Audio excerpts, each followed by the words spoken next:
Good evening, afternoon, morning, daytime, late afternoon, early morning, late morning. Hello.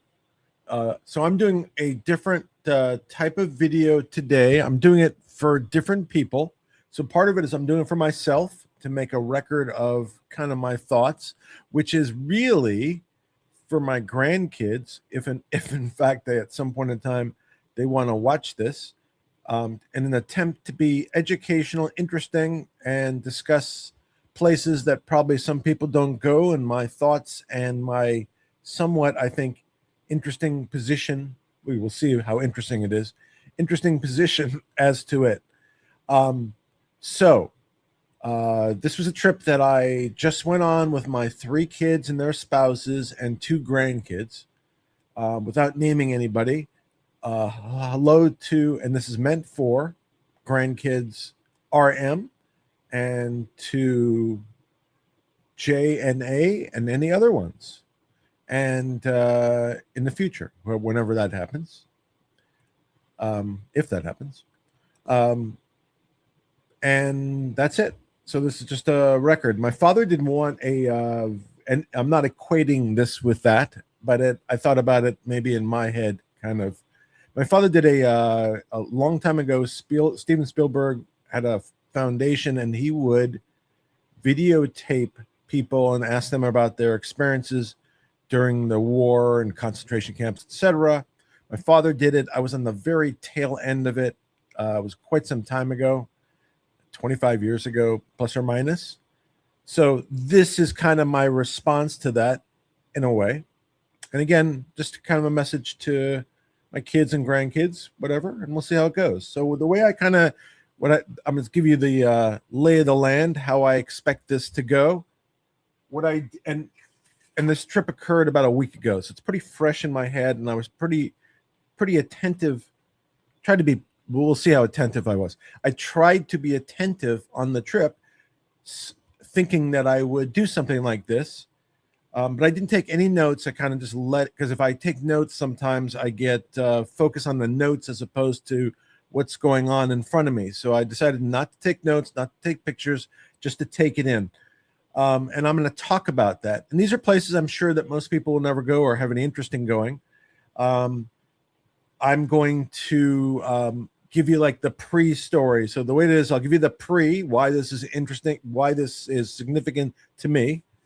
Then I will tell you about the trip, and then I'll tell you about the trip to Auschwitz, and then I'll tell you about the post-trip to Berlin, and then I'll tell you kind of what the conclusion that I drew out of it that was kind of surprising to me. And I went on this trip with some apprehension. I thought going to like the most infamous concentration camp might be, very upsetting. And I was going with a bunch of other people and didn't want to upset everybody. So I tried to make this trip kind of sandwich the concentration camp amongst other things that we did, so it wasn't so overwhelming. That was the theory. It so happened that while we were on this trip, it was like the hottest it's ever been in Europe. We started off in London. Actually, I went to a wedding in Washington, D.C. I flew from Washington, D.C. to London, where it was about 95 degrees Fahrenheit. For them, it's like 300 degrees because they don't have air conditioning, or don't have an abundance of air conditioning in England, partly because of weather there, and partly I learned because of the grid. And we always talk about the grid, but part of the reason they don't have air conditioning and ice is some miraculous invention that we Americans love, me in particular. But part of the reason they don't have it is because their grid won't support all that stuff, and we kind of take that stuff for granted. So every time I wanted a Diet Coke with ice, it had to be a very specific. I want a full glass of ice, and sometimes I got a partial glass of ice, and that was a good. Anyway, we went from, just before I kind of go into detail, so we went to London. We hung out in London. One of my daughters-in-laws lived in London for a while, so she was a great guide. And it was an enjoyable experience with my kids, spouses, and my two grandkids. We flew from London to Poland, first to Krakow, then we went to Warsaw, and before we went to Warsaw, we went to Auschwitz, which I will get to, and then we flew from Warsaw or Warsaw something, and Krakow would be called Krakow, if you'd like. We flew to Berlin, and we spent a few days in Berlin, and then we came back to the States. That's kind of the sum. I'm going to probably spend the most time on the middle part, but I'll talk about Berlin too, because it's an interesting contrast to Poland. Now, the reason for my interest in going to that place, obviously, and I think I've mentioned this before, is my parents were Holocaust survivors. And I found out in Germany that has a specific meaning in German, or there, they've determined that applies only to the Jews. They still have memorials for like the Russians and the Gypsies and anybody, the Germans, anybody who was a victim of that World War II. They have memorials in Berlin to them. But as to the term, and I don't know the history of why they elected that, but as to the term, they only applied to the Jews that were killed by the Germans or killed as a result of World War II. Berlin I found fascinating, by the way, just when I get there. Now, the reason why I'm interested in this, and I've mentioned this before, is my parents survived the Holocaust. My mother lived in a town in Poland. When the war started around 39, she would have been about 16 years old. She resided in that was her high school time. So imagine your high school years, as opposed to going to the prom, you get to go to Auschwitz. Not a great thing. And by the way, anything I say here, I urge anybody who has any interest to go look and research this on their own, to verify on their own that they're comfortable with whatever facts I claim. And if they find contrary facts, that's fine. But I welcome anybody to go out and do their own independent work, because I find that lacking in today's society. That might be a reflection of our declining public school system. At least that's my premise. But unfortunately, a lot of people don't do independent research and rely upon what others said. And as we know, that can get us into a whole bunch of trouble. People need to do their own work and come to their own conclusions. So I'm a big fan of that. So if you don't understand, or you're confused, or you're interested, do your own research, come to your own conclusions, be unscrupulous in your analysis. It's helpful. It really is helpful. So as I said, my mother visited various camps, and they were concentration camps, so there were large amounts of people in these camps. Some of them were labor camps, some of them were death camps. That's how they were attributed. I don't know the exact order, but the main ones that you may have heard about. My mother, I think, started in Dachau, was early on, then went to Auschwitz, and then from Auschwitz to Muthaus, and then from Muthaus to Bergen-Belsen. I think that's where she was liberated. Auschwitz itself was liberated by the Russians in 1945. So my mother, during her high school years, she's spending time in these various camps, and I'll get to the camps once we get there. I'll describe kind of how they, at least my impression, how they worked, and things that kind of stuck in my mind that were interesting. My father, on the other hand, so when the war started, like in 39, and I indicated that he had done a tape, he would have been about 17 years old. He was pretty athletic, pretty bold, had a bunch of, he was in the labor camp. He was in labor camp as a non-Jew. He spent time in Austria as a Pole non-Jew. He had a skill early on. He was a car mechanic, so he had a skill, and it was a very useful skill at that point in time. So in Austria, he could speak German very well. It's funny, unlike me, my father had a good grasp for languages, and in Europe at that time, since countries are very close to each other, you have a more inclination of learning the language of the country next to you. So he spoke, I think, 6 languages, and I don't see him as to be he wasn't super educated. Again, high school was not You skipped high school without earning good grades because it didn't exist at that time. But he spoke German well enough that nobody ever questioned his German. So he spent part of the war in Austria as a doing work on cars. He spent part of the war in Italy because he spoke Italian well enough, and again used his talents as a car mechanic. And then he would go back and forth to Poland. At times, he was in work camps, not as a Pole, as a Jew, or under that designation, and they were treated differently. Poles and the Polish Jews were treated differently. There was a lot more freedom for the Poles, even if they were brought in to work on behalf of the Nazis. And I know my father has a bunch of stories where he made absolute amazing decisions that saved his life, and there happens multiple times.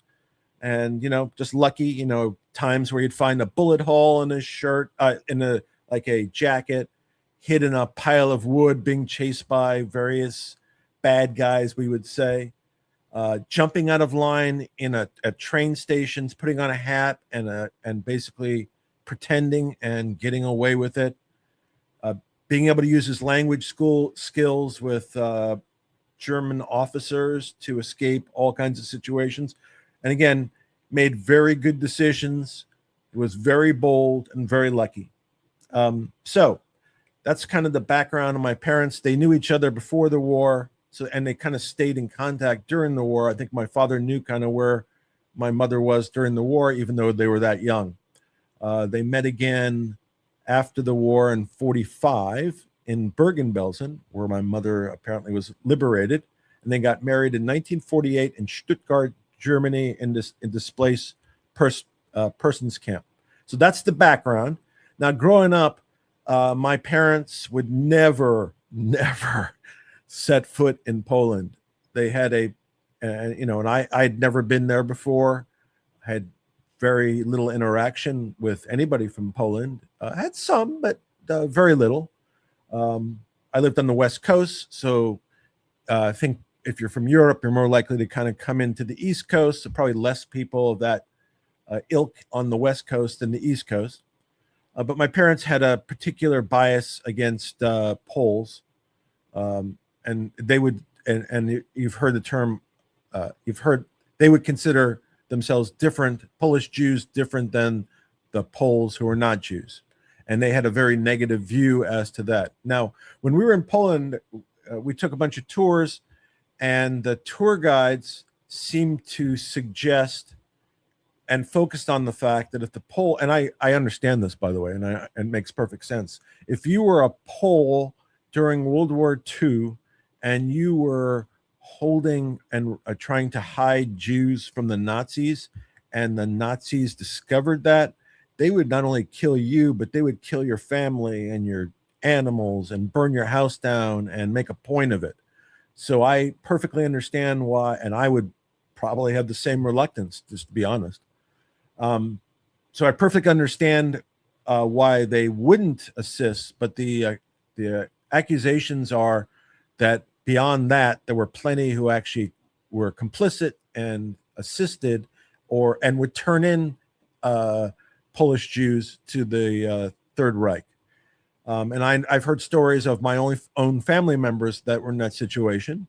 And again, whereas I understand not endangering your family, on the other hand, going kind of beyond the call of duty is something else.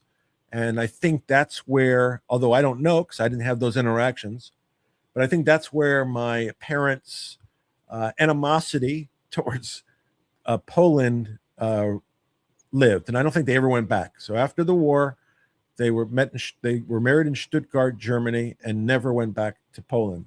So my parents never went back. My sister never went there. My mother's sister, who also survived, never went there. I believe my mother's sister's daughter never went there. I believe my mother's sister's son never went there. So I was probably the first one to go. Now, in terms of my father's family, he had multiple siblings, parents, aunts and uncles. I'm sure at least 90% of them were wiped out, including He was, again, pretty resourceful during the war. You could get fake papers, and with the fake papers, you could do something. He had two brothers. He lost, all his siblings. I believe he had five siblings, but one died earlier than the war, and two were left in a labor camp. He had arranged to do some stuff to raise money so he could buy fake papers, to then go to where his brothers were being held, use those fake papers, and basically bring them out of there and save their lives. And it took a while for my father to raise the funds. He raised the funds. He was on his way to go to that village, and they cleared out that camp and sent everybody to the camp of Treblinka. Treblinka was a camp located, I think, approximately 1 hour from Warsaw, which is the capital of Poland. And I think what happened was in Warsaw, they created a Jewish ghetto, and that held about 430,000 people. And most of those people were shipped out to Treblinka. And I think almost everybody sent to Treblinka was killed. And that included my father's brothers, the two that he tried to save, but literally the day before he was going to pick them up, they were sent out to death, literally. And when he did his video, that moment, 50 years later, still really stuck with him. And I'm sure he felt, even though he was trying his best and it wasn't his fault, I'm sure he felt responsibility and survivor's guilt that his brothers who did not make it out. And it was so close in time, and it could have been a different conclusion. So I'm sure about 90% of my father's family was wiped out. As my mother, her sister, and my father's had a sister that survived. My mother, same kind of, her sister survived, but she had a smaller family, came from a different area than my father, but all her, parents, aunts and uncles, grandparents, etc., also were killed during the war. Is it 90%? I don't know, but probably close to 90%. So they lost almost everybody, and they came from Poland. So they were not really happy campers, you can imagine, with regard to the Poles. At least that's what they felt. They didn't feel the same way to the Germans. So they didn't have like and I know people, at least 30 years ago, there was a group of people that had prohibitions against buying German products because of that. My parents never had that feel to the Germans. It only applied to the Poles. And I always found that kind of interesting. I tried not to prejudge anybody on this trip. And I think that's part of the problem, is that without getting into politics, the issue is prejudgment. I don't understand how any group would tolerate anybody considering everybody the same. So why would anybody prejudge that all Jews are the same? Because that's nonsense, obviously. Speaking for myself, they're not. And it's, if it was applied to anybody else, it would be, people would jump. So that is the source of the problem. It's not everything that follows as prejudgment. Now, there's other stuff, and I would urge you to look at, just when you do your research, look up Goebbels, who was the I forgot, he was the director. Basically, he's the head of propaganda and enlightenment. That was his title. And look at the means and tools that he used to try to target the Jews during the war, and see if they apply to the current time, especially add in the internet, social media, etc. Goebbels was, I think, famous for having used the film and press as a tool to use and promulgate propaganda against various groups, non-Aryan groups, etc. And see, think about this. I'm just posing this. Think about that. Add the internet and see where we are today, and maybe somebody's using that playbook. And if they're using that playbook, they're not good guys. Just to let you know. And I'm referring to Jews per se. I'm not referring to Israel. I know it's the topic on hand, but I'm referring to Jews in the United States. Different place. Russians who live in the United States are not targeted. Ukrainians are not targeted. Nigerians are not targeted in the United States. So I think it's again back to the issue of prejudging, and I will not preach, but I'll move on. So my parents had a real bad experience. They eventually moved to the United States in 1958. My father, they lived for a short time in Israel for about 9 years. My father, after the war, wanted to move to the United States directly. His second choice was Australia. My mother had two uncles that survived the war who moved to Israel, and she wanted to follow them, or she felt comfortable. She won out in the battle with my father, and my father had a good gig when he got to Israel. He was a part owner of a bus company. That was a good gig at the time. But in, I think, 1957, and his sister already lived in Brooklyn, New York, he came out to the United States and came out to California to visit a friend of his, 1957, in the LA area. And LA was apparently glorious in 1957. He already wanted to move to the United States in 1948.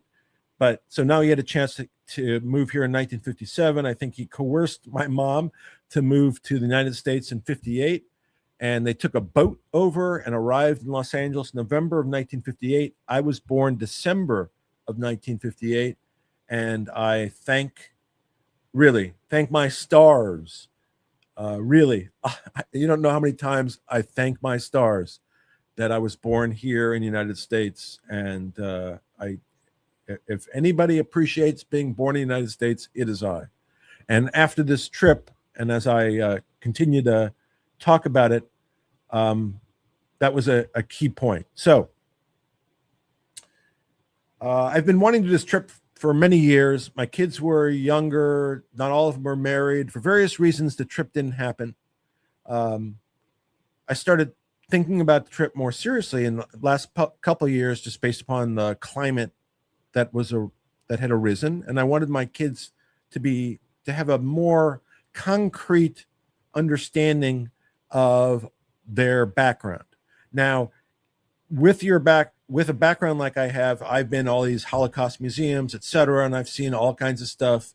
So I've shed tears before, and I've been hit by the emotionalism before. So, but I've seen a lot of them in all kinds of places. I've seen the ones that are considered to be the most representative and best in the world. So I didn't know what to expect on this trip. So we flew from London after spending a few days there and seeing the sights, and it was an enjoyable time, but it was very hot. We flew to Krakow. Krakow is about 60 miles from Auschwitz. That's the kind of and it would be pronounced Krakow by the locals. I booked a private tour. That it was 8 of us. There was kind of a minibus, an air conditioning minibus, but it was very hot. So it was about, when we were in Krakow going to Auschwitz, it was certainly between 90 and 95, which once you got there made you appreciate the severity of the conditions even more, because we were like very hot and the heat was very difficult for us, and we were only there for a short amount of time. So Krakow is an old city. It used to be the capital of Poland. After Poland and I think Lithuania agreed to share a king, the capital of Poland was moved to Warsaw, which is pronounced differently by the Poles. And Warsaw was chosen because it was more central to the country, and they believed that it was easier place to defend than something like Krakow, which is more of a border place. Krakow and Warsaw by train are about 2.5 hours apart, since I took that train. But Krakow is a common place to start if you're going to do a tour of Auschwitz. Now, we stayed in Krakow, I think, 2 nights. We stayed in Old Town. The Old Town of Krakow is really a beautiful area, kind of streets going in and out, hard to figure out where you are.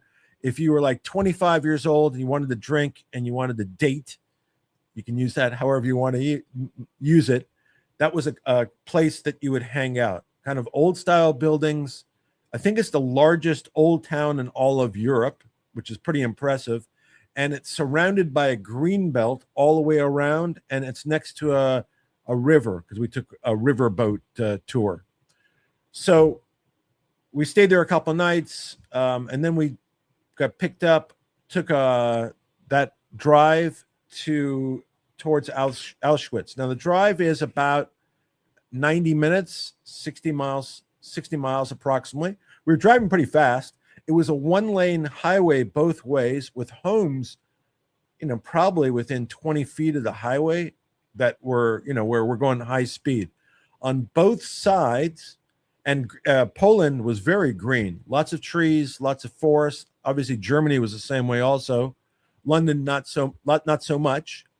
And again, Poland, I don't think has tons of air conditioning also, but our hotels were air conditioned, so we were comfortable, and our transportation was also. But on both sides of these one-lane roads, as we're driving towards where we would end up, there were large forests. And what caught my attention and caught everybody's attention, one, was the vastness of the forest. So thinking back in time, that if you wanted to hide in the forest, seemingly you could hide. If you wanted to hide things away from others in the forest, seemingly you could do that also. What also caught my attention, again, I live in California where some of these trees are enormous, was how thin the trees were. These were very tall trees, but they were really thin, which kind of led me to believe they must not have a lot of wind in those forests, because if these tall trees were hit by winds near the tops, I would think that a lot of them would break, literally. But it caught my attention. So we were driving. There were a lot of turnabouts on these roads. So you drive 10 or 15 miles or kilometers, as they would call it. I think a kilometer is like 1 kilometer is like 7/10 of a mile, just for kind of ease of reference. So I think the distance from Krakow to Auschwitz is about 80 kilometers, approximately. So there would be these round turnabouts. You'd kind of go, and then you'd go on the road, and there'd be another turnabout, another 10 miles away, and everybody would kind of slow down and go forward. We did that a few times.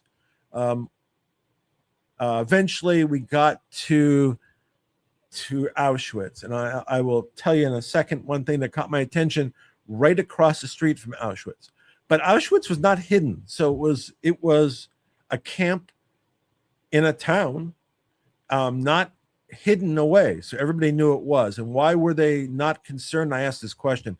Why were they not concerned that it wasn't hidden? Because there were other camps that were purportedly just prison camps throughout Poland that the Nazis were using.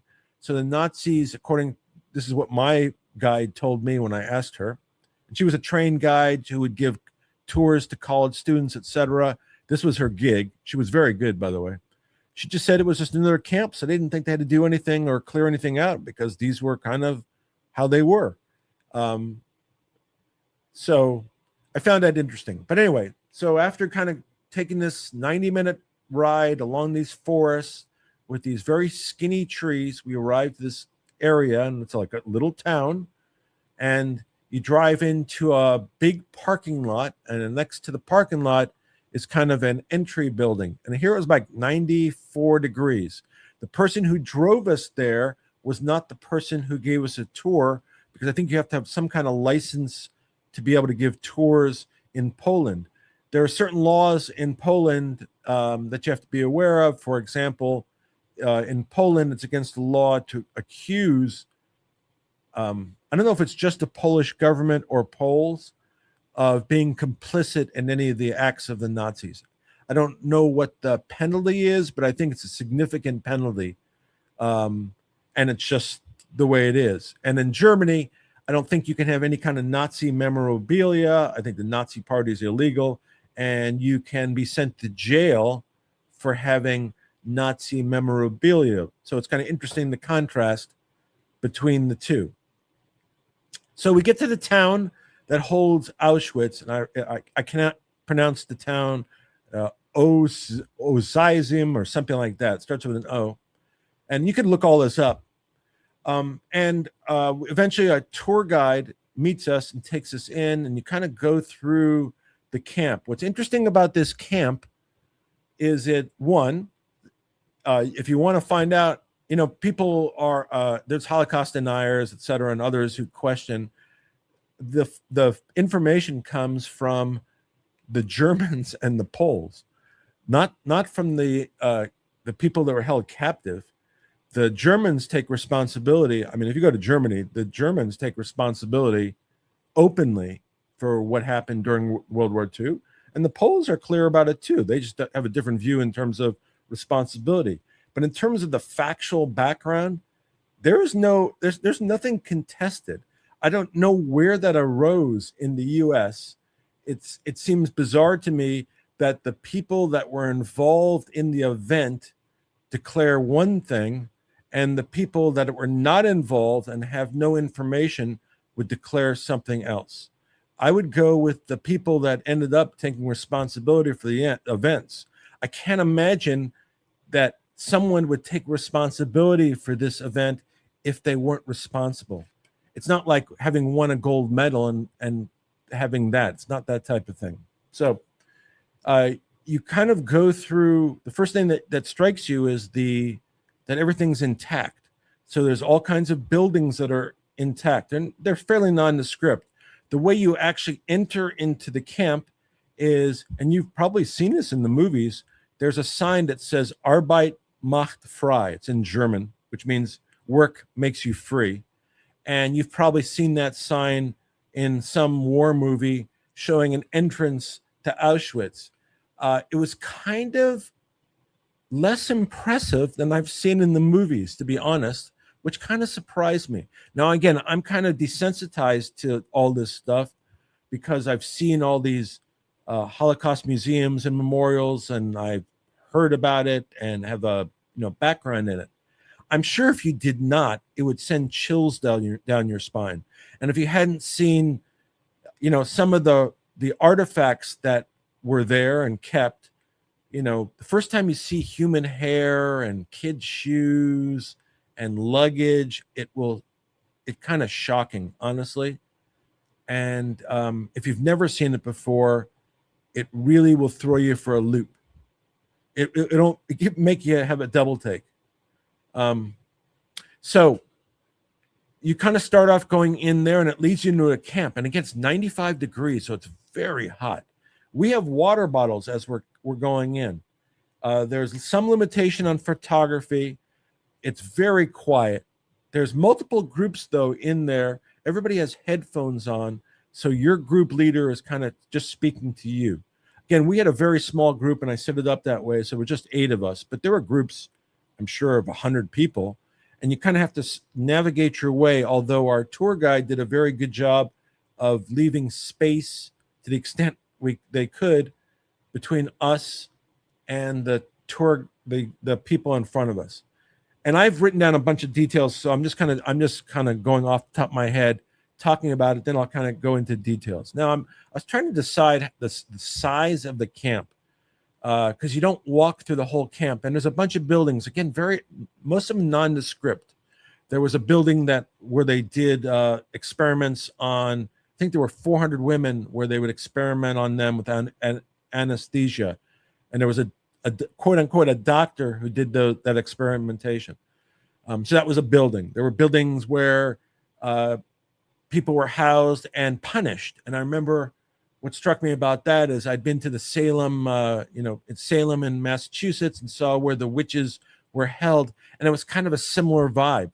That some of the punishments were you couldn't stand or couldn't sit, and basically in this place in Auschwitz, this was just a death camp. So you were either, the way it would come is they would, as you entered, they would separate you into groups. If you're too young, they would either put you in, they would first of all strip you, They would, for the women, they would cut their hair off because they could use the hair to make wigs for people in Germany, etc.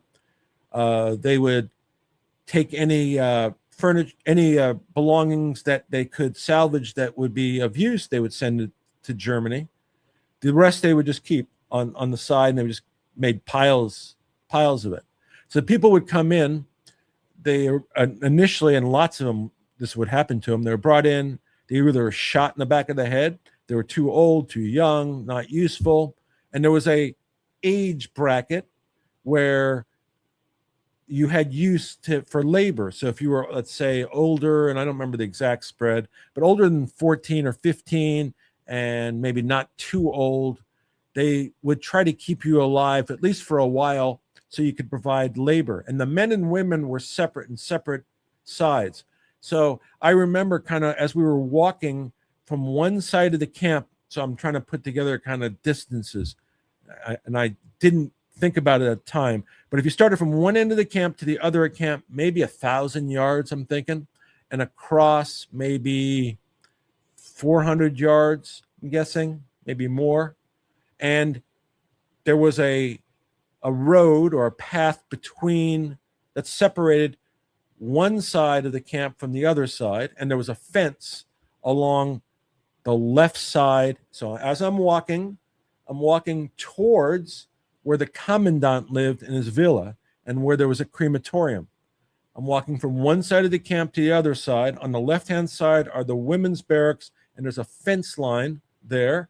On the other side, with no fence, there are various buildings. And we walked around and through various buildings. As you go through the buildings, you can see photography of those who were brave enough. They were captive and took photos. Most of them were executed, if not all were executed, but there's individual photos that were taken. Also, the Germans kept great records. So they had like a list of bad guys with their photos also. And I remember there was a story of a woman who found like a whole bunch of photos. She was held captive, so I think somehow she got released, and she found a whole bunch of photos. So there's a series of photos. By the way, when you entered that gate, Arbeit macht frei, the place of the entry, and again, they were trying to fool the people as to what was to come because they didn't want them to all freak out. At that gate, there was an orchestra playing to try to soothe the people as they were going in. Because you imagine how freaked out people must have been with the kids. Even if they were told they were going to a better place, they were being relocated. Even if they were told that, you can imagine how freaked out you would be about that, especially with your kids. So there was an orchestra that played there, and those people would tend to last longer than I'm talking about the people played in the orchestra. But I can only imagine how freaky that is that you would play in an orchestra at a concentration camp, knowing the outcome. Now you may not have any choice, but just to me, it's pretty freaky. So as you're walking from one end of the camp, there's buildings on both sides, including barracks. There was, I think, a crematorium, a small one that was out of service, and kind of, I think I referenced how they would execute people there. Again, and this is not me telling you, although I hope you do go fact check me, but this is the guide who's the government guide of Poland, and what the Germans would say also. So what they would do is they would decide the ones they would keep, which were usually a very small percentage, and the rest they would put into rooms that they say were showers. They would, on top of those buildings, there would be holes, very small holes, and they would have this chemical they called Cyclone B that was generated. I think it was generated by Bayer, the company Bayer, who makes Bayer aspirin. They generated this particular product. It was my understanding. They would drop it into these rooms. The gas would come up. The inhabitants, the number of people in there, and it could be, literally hundreds of people at a time, they would suffocate. They would then move them to the crematoriums. They would basically just burn the bodies, and that was the cycle. So we're walking. There's various buildings of various use. There's Gestapo, the secret police buildings there are. The buildings themselves are pretty nondescript. The only thing you might notice, because there's a twin camp, so there's Auschwitz, but there's a twin camp. So Auschwitz was, they would bring people in, they would basically kill them right away. But a camp that was even more efficient is the twin camp called Birkenau. Whereas Auschwitz is almost fully intact. Birkenau, when you go there, you see like chimneys, a lot of chimneys, and you see a few barracks, and you see a train platform. I think earlier I mentioned there was photographs that had been saved, and one of those photographs was of a platform. So you see a train platform. People come off the trains immediately. The doctor separates the groups into who's going to survive to work and who's going to death. And when you go to Birkenau, which is very close to Auschwitz, because again, they're twin camps, you see the platform that you saw in the picture where the doctor made the choices of who's going to live and who's going to die. Now, unfortunately, there were about I think the total is 1.3 million Jews were taken to Auschwitz. Approximately 1.1 million died in Auschwitz. There were, I think, an additional several 100,000 of other groups who were also perished in Auschwitz. Once Auschwitz was approached, the Germans moved the remaining people to other camps, including Mauthausen and Bergen-Belsen. So they went from Poland to Germany. Now the commandant, so they stopped using the crematorium in Auschwitz because it wasn't efficient enough. It wasn't doing enough volume. So they went elsewhere. And one of the reasons why they used Treblinka was because that was much more efficient. I think I mentioned Treblinka was the camp where that Warsaw fed into. Apparently, there were 430,000 people that went to, and I think it was only a Jewish camp. 430,000 people went there, and at the end, there were 20 to 30 survivors. Not 20,000, but 20 to 30. And of those 20 to 30 survivors, most of those people were the people in the orchestra playing at Treblinka. And literally, Treblinka was, you go in basically the way they were transported in cattle cars. They'd be standing, there'd be very little oxygen coming in, very little food. For example, my recollection is at Auschwitz, we were told that these people, if they weren't chosen to be executed immediately, if they weren't shot in the head, if they had some work purpose, their diets still were only 300 calories a day. So eventually you're going to starve to death. So they would basically use you as slave labor, starve you to death. You'd succumb to whatever. If you didn't show up for roll call, they would come look for you and shoot you. If you got a disease, and there were common dysentery, typhus. My mother got typhus while she was in there.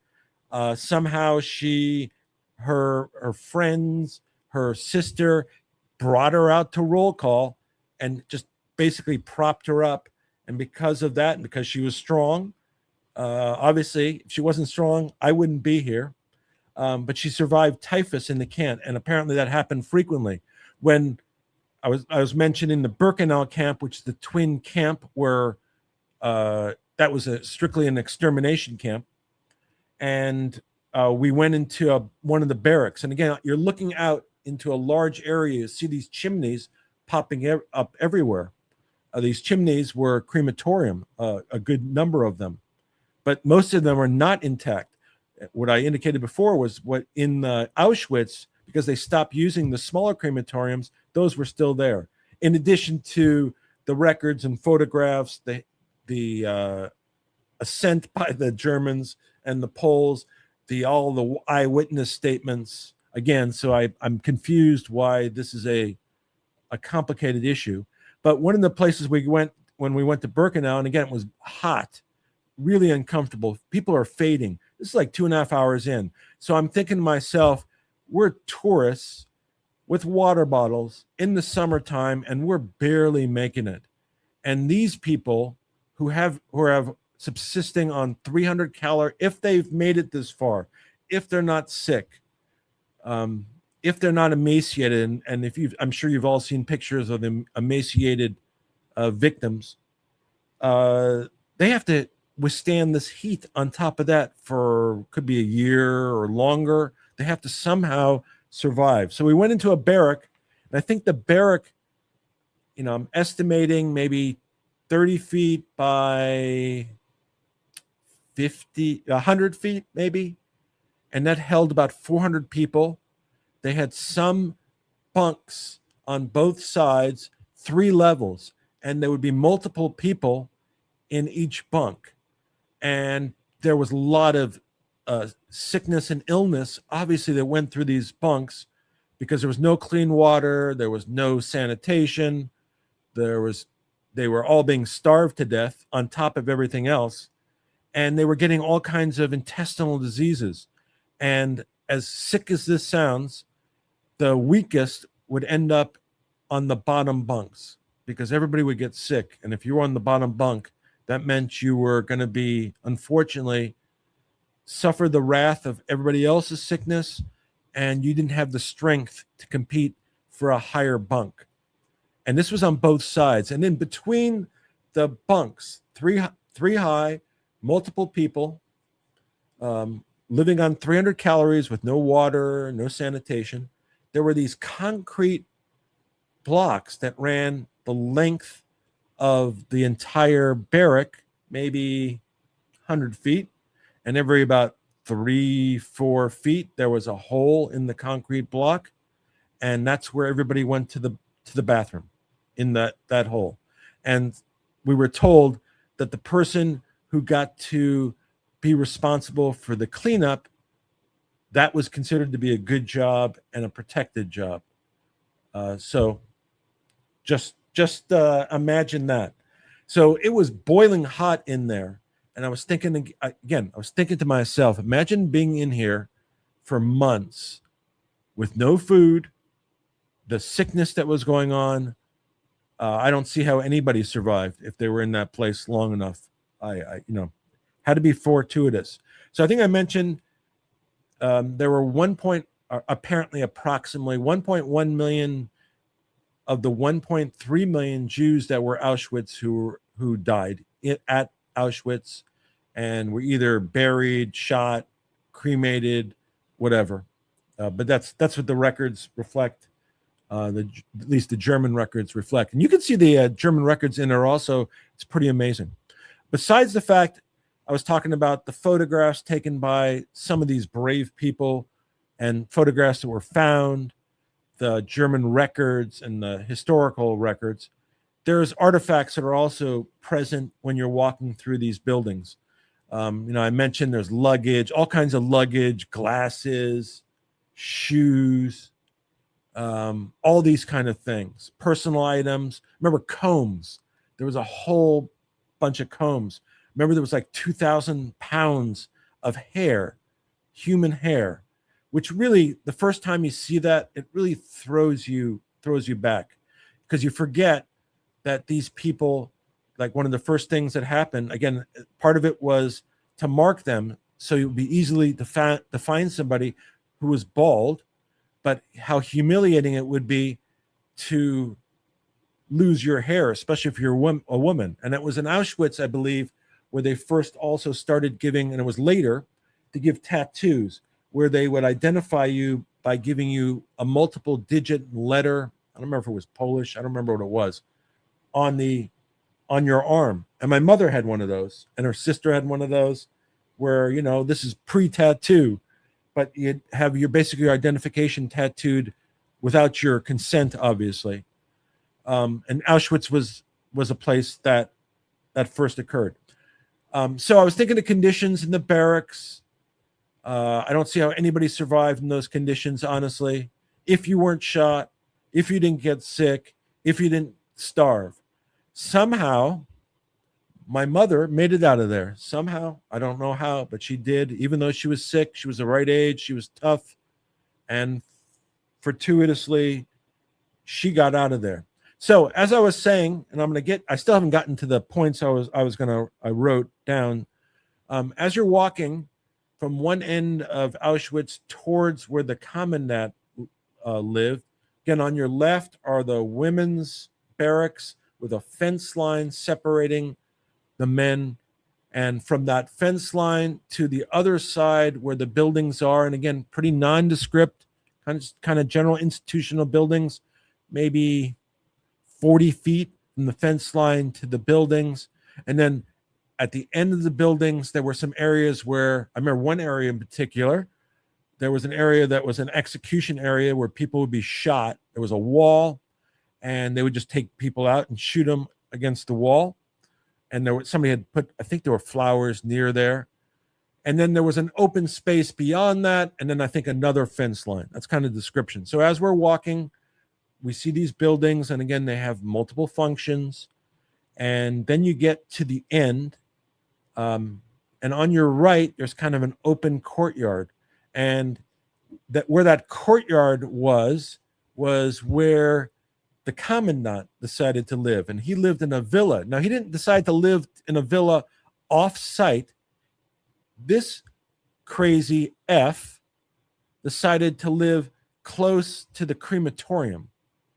And his kids played there. So he had kids, a wife, and he chose to live in a villa next to the crematorium on site. I mean, his name was Rudolf Hess. And when the war was over, he tried to hide. He hid. I think he hid as a barber, I believe. Eventually, he was found by the Allies. The Allies turned him over to Poland. Poland put him on trial, and in 1947, he was hung. And this is kind of justice near the Gestapo portion of the camp, right near the crematorium. And as you're walking, so you're walking from one end of the camp towards the villa at the very end of the camp, and I just mentioned that was like 1,000 yards long of a walk. You see a courtyard on your right, and then the villa would have been back there, and that's where his kids would have played. You continue straight, you go to the crematorium to the left, and right in front of you, you could see where he got hung. And I have to be honest, I did have some satisfaction when I saw that place. I couldn't imagine how sick a F this guy was to wanting to live with his kids next to a crematorium. You got to be like effing out of your mind, really. And I'm sure he was. So that's kind of the length of the camp. It did not, I was thinking about it. Did I come to tears? There were a couple times where I got watery, but it had more of a museum experience, and I think it's going to hit everybody else, everybody uniquely. Part of my experience, I think, is because I've seen so many. It's not new to me. If it's new to you, or you haven't been, if you haven't been introduced to it before, it's going to rock it will rock you. The thing that stuck with me and stuck with other people walking through Auschwitz was the area where they had the kids' shoes. So you see thousands of pairs of children's shoes that reflect all these kids that were put into the showers, gassed, and then burned or shot in the back of the head. And it cannot but affect you. It can't but affect you. So the barracks were intolerable. If you made it and didn't die of some disease, eventually what happened was, towards the end of, I think, 44, they shipped, with the Russians coming, they shipped people to Germany into 2 camps. And again, that's how my mother ended in Bergen-Belsen. Now, some of the stuff that struck me is, and I had mentioned this, the fact that the buildings are intact is really surprising, because other areas in Germany weren't so lucky. Um, Dresden, was firebombed, for example. So the fact that nobody touched the buildings is pretty miraculous. And there was a time, by the way, where the Secretary of State of the U.S. under Roosevelt, there was a definite request for the United States to bomb the rail lines and the camps, because people thought, even if they didn't know for sure, that shenanigans were going on and there was extermination going on. The United States never did that, never bombed it.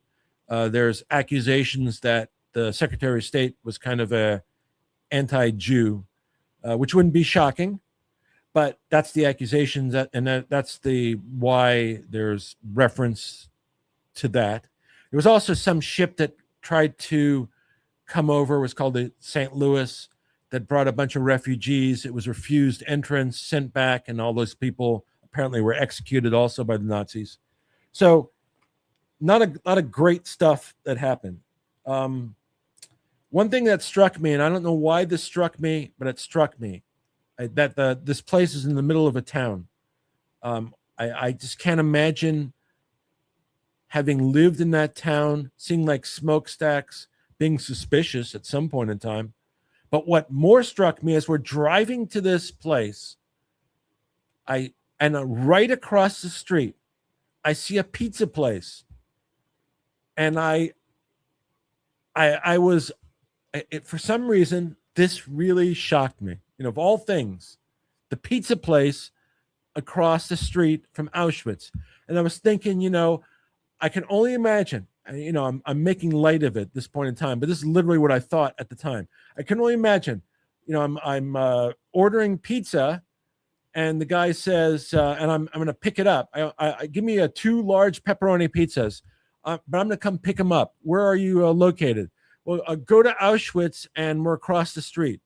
I can't imagine, really. I was just thunderstruck by that, and it also thunderstruck by the normalcy that existed around this stuff. It was almost sickening, by the way. And the pizza place across the street, I was almost expecting them to serve wood fire pizza. It was really kind of shocking. It was funny what shocks you. So I talked about the luggage, the clothing, the hair, the barracks. What I learned was, I used to hear the term capo in all these mob movies I used to see, and I didn't really know specifically what it meant. I thought it was like a positive term in terms of a leadership term, and I kind of learned something when I visited the camp. So, and I looked up the word today just to kind of verify. So in like the mob movies, that term CAPO is like the head of a family. So it's like a position of power. In the concentration camps, it was literally the Nazis would look for the biggest scumbag they could find to basically supervise, beat, torture the prisoners. And for that, they would give them some better accommodations. So as opposed to being in a room that was, fit for 5 people, but had 20 people in there, which there were rooms we saw that had more than that. Those were the quarters, and, not tolerable. They might be in a room of 3 or 4 people. They might get more than 300 calories. And originally what happened was the Nazis went to Germany. They got the worst criminals and made those people in charge of the prisoners. Though eventually the numbers became slim, and then they used political prisoners, and then eventually they used turncoat Jews themselves as to basically control the prisoners, and for some benefit. Now again, I'm characterizing in a particular way because I can't imagine what a disgusting scumbag you would have to be to do that. Now, I understand if you're a criminal, that's kind of part of the gig. I remember I had a client once who had a slaughterhouse, and they literally would find somebody from a prison to do certain of the tasks, because only someone from a prison would do those tasks. But I was, the terminology of a capo in terms of a concentration camp meant the lowest of the low, who was supervising all these poor prisoners who were being tortured by these people if they survived. So imagine this. You could have been shot day one, you could have been sent to the gas chamber and then sent to the crematorium. If you fit a certain age, then maybe you could be lucky enough to be sent to a labor camp, living on 300 calories a day, subject to, without clean water, subject to dysentery and typhus, where eventually you would succumb to starvation. Doesn't sound like a great shot of making it beyond that. Roll call. That was interesting. So, the basic premise was there would be roll call every day, twice a day. And the numbers in the morning and the evening had a match. If the numbers didn't match, you had to wait.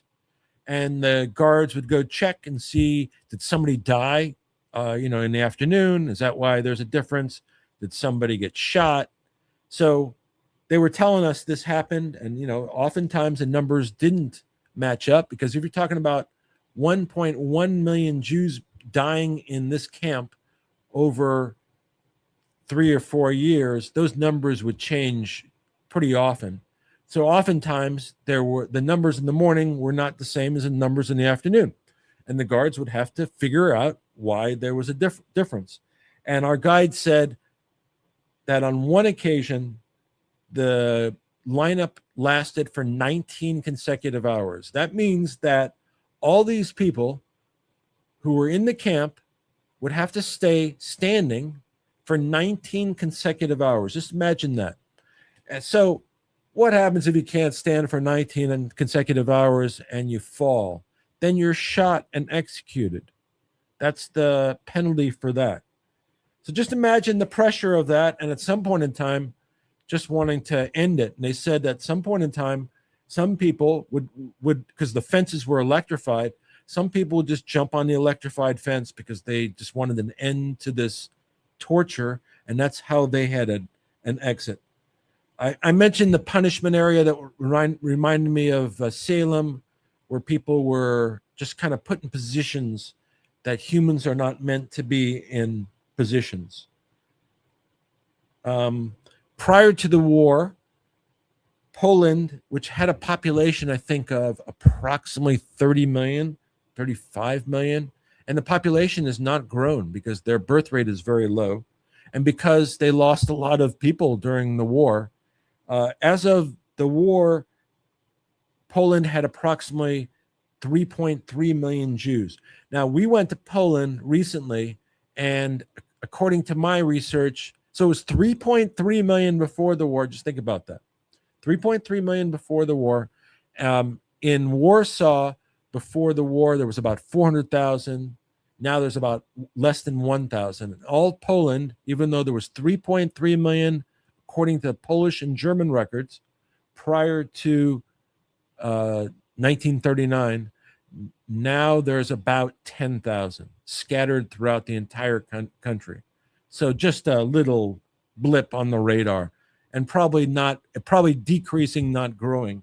So basically the entire population was wiped out because it doesn't exist in Poland anymore. Probably a larger Jewish population, honestly, in Germany. The orchestra part kind of freaked me out also. I thought that they were playing at the gates to calm the poor prisoners. Really, I found really troubling. We went also when we were in Warsaw, and Warsaw is pretty bleak. They showed us a picture of Warsaw post-war. Warsaw had one, like a church with a tower, where the Nazis would use that to look around. The Nazis were pissed at the Poles, and they completely, when I say completely, I mean completely destroyed all of Warsaw. So if you look at this tower and you look around it, it is all rubble. And that was all of Warsaw. So Warsaw now is being rebuilt. Whereas in Germany, they rebuilt it. They kind of rebuild buildings. They put a facade that shows its historical place, and they fix the guts. In Poland, kind of everything that was in the past is gone. They don't commemorate anything, at least the way I saw it. For example, the Warsaw Ghetto, we had a tour, and we were taken around it. It's about the size of 2 Dodger Stadium parking lots, and there was over 400,000 people that lived in that area, divided into a big and small. But you couldn't, to try to find that out would be really difficult. And I think pre-war, there were 440 temples that were out throughout Warsaw, and now there is one, and that one was kind of hidden. If we didn't have a tour guide, we never would have found it. And there were 2 police outside it who were guarding it. And it's a pretty nondescript place. So it was interesting how the countries dealt with the past. Poland seemed to kind of want to move on and not reflect on it. I didn't see memorials. I told you about the law that you can't accuse them of being complicit. Warsaw was a pretty bleak, in my mind. Warsaw was a pretty bleak city. Looked pretty what you would expect of a Soviet. One of my daughters-in-law said that some places are allergic to money. So what I found interesting about Poland was I found very few people spoke English, except in, like hotels. So if you went on a cab ride, for example, and you wanted to have the cab driver accept the tip, he couldn't understand you. And there weren't means of communicating that. And it didn't seem to be very service oriented because they didn't speak English. I found that interesting also. In Germany, for example, English is, as common as German. And I didn't meet anybody who didn't speak in any store or whatever. I didn't meet anybody who didn't speak English. I didn't find a driver who didn't speak English. The English also was presented in a much clearer fashion. So the speakers themselves spoke better. In Poland, there were a lot of people who didn't speak English, like they didn't have to. I found that bizarre. And again, they were kind of allergic to money. So whereas you would want to get some service and pay for it, they didn't seem to have the means to. They weren't interested, one, and didn't seem to have the means to be able to understand it or want it. Kind of bizarre. That seemed to be like the communist ethos that was still had kind of pervaded the culture. And I didn't find them particularly friendly. So went to Poland, found Auschwitz really interesting, saw everything, had a great tour, went to the Warsaw Ghetto, also had a great tour. We walked around, saw the various buildings. But the people themselves I found very cool, very uninviting, to be honest. I wouldn't go back. I didn't go with any preconceptions. The thing that surprised me most of all in the conclusion is when I left Auschwitz. So I was concerned about Auschwitz. I've told you about kind of how the layout and where the camp commandant, who had to be out of his mind, was hung, and where he lived, and like the experimental buildings and the artifacts, the orchestra, the entrance, the size. But what had gone on there, the 1.1 million Jews that were killed, what happened in Birkenau, the living conditions there, and the heat to kind of put everything in context. So I go there with no preconceived notions. I went with my kids, their spouses. It was tremendous, by the way, that everybody went. And I was so happy they went, really. And happy that my grandkids got to go, although they didn't go to this part. And they, at some point in time, if they want to watch this, they'll get to see me in the future, talk about this. That's fantastic. But the thing that I kind of garnered out of this, which was shocking to me, was the feeling, not a negative feeling at all, but the feeling of how lucky I am to exist and everything that flows out of that. And that gave me, ironically, such a positive feeling that was really took me out of left field. And as opposed to having this negative emotional feeling, I had a feeling of completeness and of somewhat of a load being lifted off. And it was getting really surprising to me. I had no expectation of that by seeing what my mother in particular had gone through, the fact that somehow, and again, I just use Auschwitz, but she came from Dachau. So every time, like, there's a 10% chance that you're going to survive one place, and then you go to another place. Just imagine the odds when you add all that up. And then my father had to survive too for those to get together. So having seen that, I just have this one, I've told you before, I just thank goodness. I'm so thankful to have been born in this country. But then after having this experience, I'm thankful that and amazed that I even exist and everything that flows with that. And I'm grateful. And that's the feeling that I got out of this amazing trip from an amazing place that you would think would generate the opposite feeling. So Krakow itself, if you're 25 and you want to party, great place. The castle, the Weisel Castle, was really cool. If you want to learn about Prussians and the Polish kings, beautiful structure, and the interior, beautiful church also attached. The river tour was really cool. The center of town is really cool. There's a bunch of basically piazzas like there are in Italy, but without a lot of the cafes, but they're kind of set up the same way. And there's restaurants more on the external. But I thought those were good. The buildings and architecture, I love architecture. The buildings and architecture were fantastic.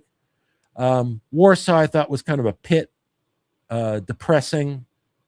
If you have business there, fine. If you want to see some history, fine.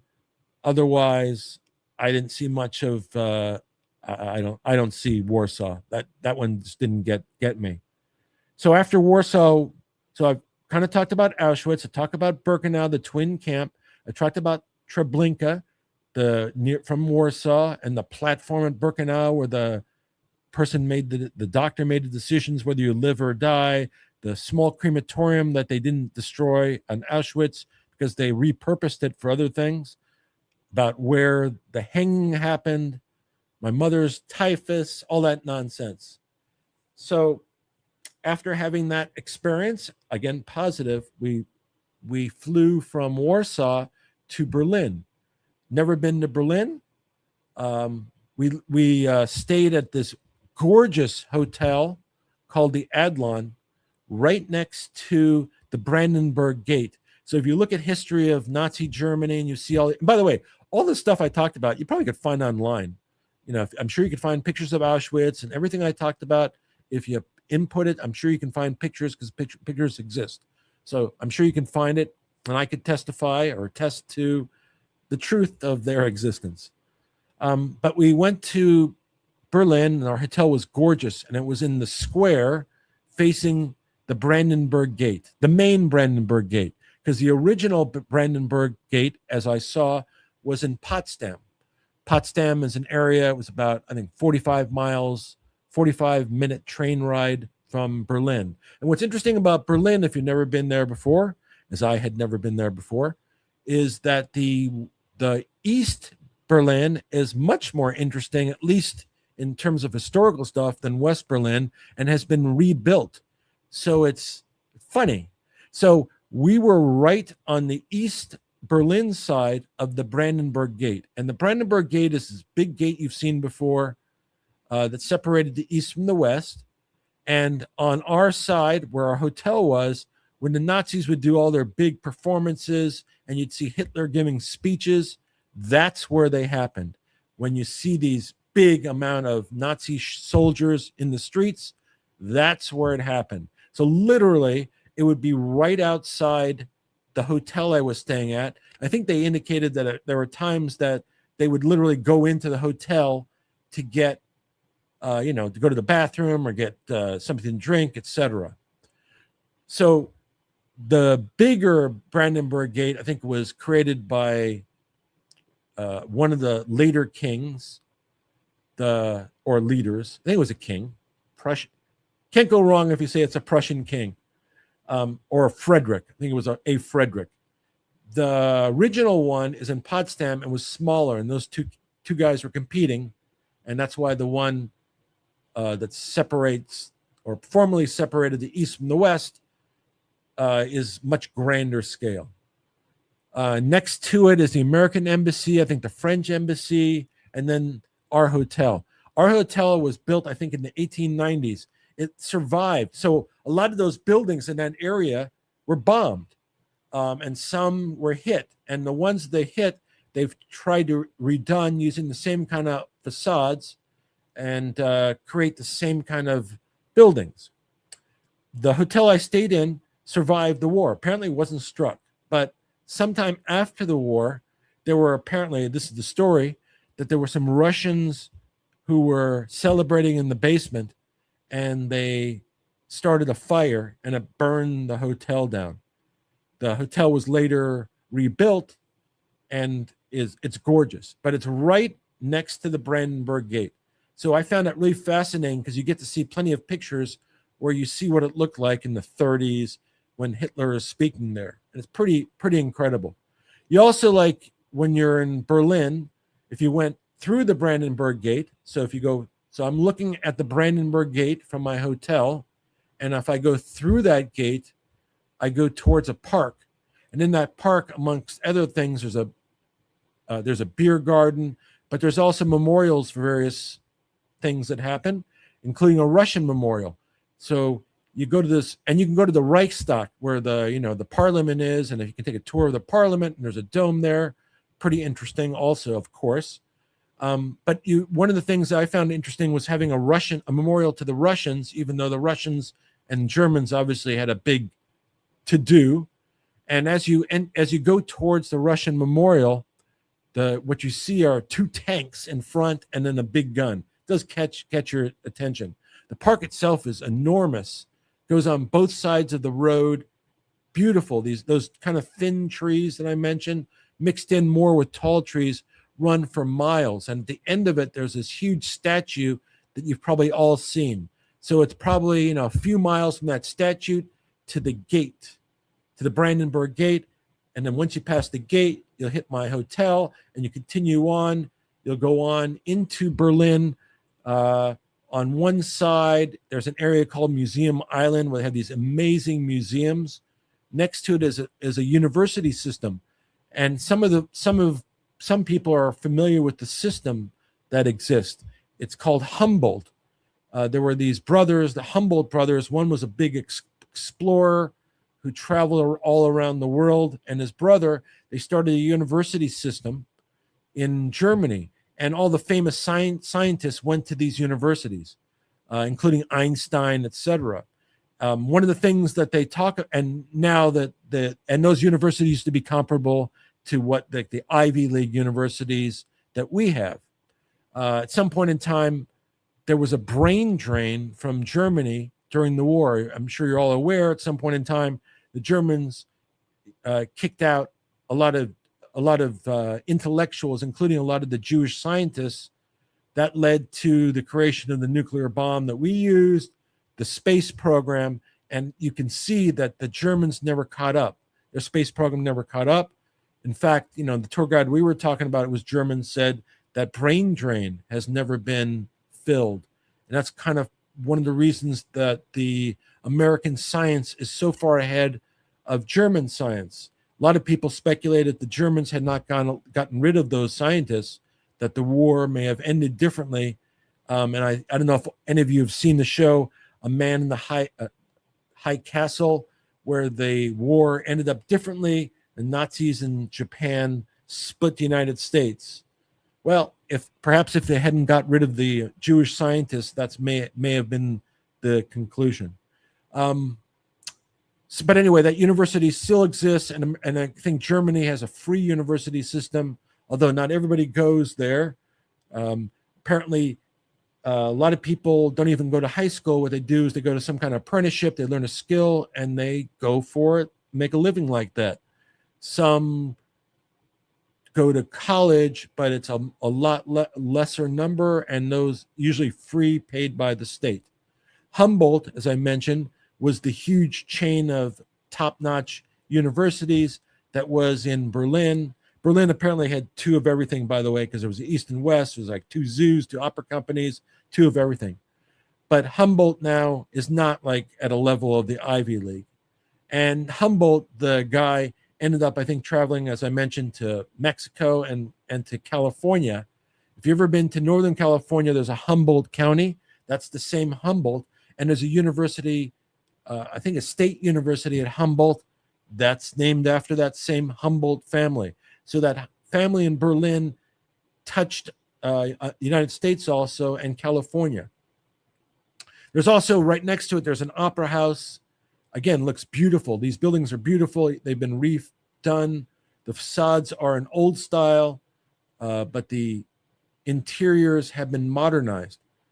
There's also a area where you can go to Checkpoint Charlie. Checkpoint Charlie was the area dividing the East and the West. So I said there was a gate and the wall. And the wall surrounded and divided the city. The wall apparently went up in one day. So it wasn't up, and then the next day it's up. And there are remnants of it. There's an area in Berlin I mentioned as Checkpoint Charlie. That's the division, and there would be like a guard booth. Now it's like a shopping area in Berlin. But there is an area not far from there where you can see the remnants of the wall. So it's a section of wall that they've kept intact, probably about 150 yards long. Certain portions of it are, part of it are gone. And you can see bullet holes in other portions of it. Different kinds of graffiti on one side versus the other. One side was west, one side was east. I remember like one on the east side was, I remember in like red ink Y.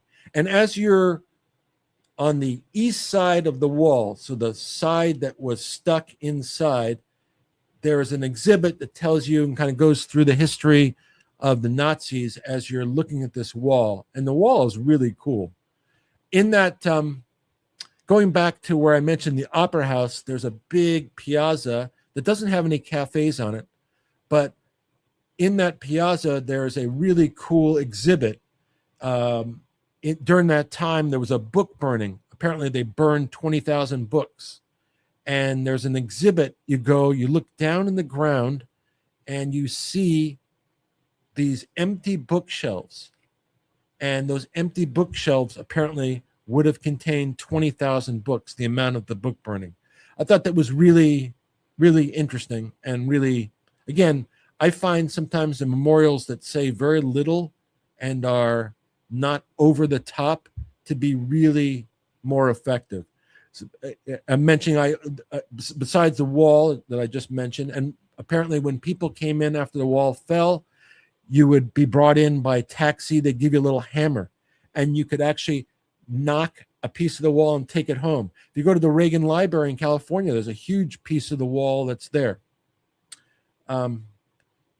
Anyway, we went, I found the wall really interesting, and there's in the sidewalk, there is the remnants of the wall. So you could see where the wall went. They kind of kept that as also a memorial. So Checkpoint Charlie, that I found Berlin very interesting. I found people to be very friendly. Found it much more so than Poland, kind of surprisingly. I found the historical stuff really interesting because it's still there. There were some places where I had to watch what I said in this trip, and I was aware of that. But I wasn't aware of it so much in Berlin. I would definitely go back to Berlin. I probably wouldn't go back to Poland. I would go back to London. It has a lot to offer. This was a very grueling trip because of the heat, because the heat followed us the entire way. From London, it was 95. The day before we got to Berlin, it was 105. So it was a bear of a trip. But I thought it was really meaningful to see everything in person, to have my family with me, to let my kids see it, and to kind of, again, complete my roots and understand more so what my parents had to endure. I thought it was a fascinating trip. I know that most people won't ever have a chance to go, but I encourage you to do your own research. I had obviously had a special reason to go, but do your own research. And if you don't take what other people say, this is kind of the conclusion. I can babble on. I wrote down, a bunch of stuff. I told you the thing that still strikes me as the pizza place. But I think it's worthwhile if you're in those areas to go. If you're in the United States, it's worthwhile to go to any of these museums. I thought the best one was in DC myself. There's a good one in LA. There's one good one in New York, but the one in DC I thought was really good. But it's a terrible time that the world experienced, and hopefully we learn. That's it. That's all I got. Thanks for listening, and thanks to doing your own examination. Everybody be well, and that's it. That's all I got.